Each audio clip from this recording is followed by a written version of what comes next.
घरात टीव्हीचा आवाज, हातामध्ये मोबाईल आणि अभ्यासाचा मात्र पत्ता नाही।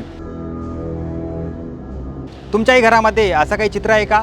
तर मग धाराशिव जिल्हा परिषदेचा हा धडा नक्की पहा। नमस्कार, मी सलमान शेख आणि आपण पाहताय एबीपी माझा। मुलांच्या अभ्यासाकडे दुर्लक्ष होऊ नये म्हणून धाराशिव जिल्हा परिषदेने एक क्रांतिकारक निर्णय घेतलाय।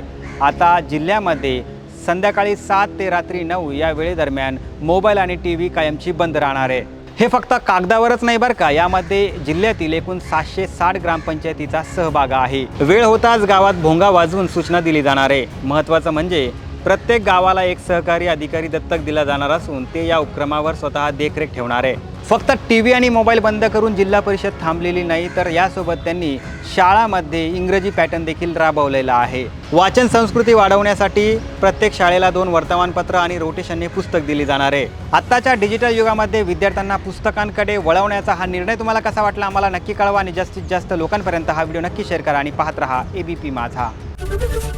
एबीपी माझा, उघडा डोळे बघा नीट।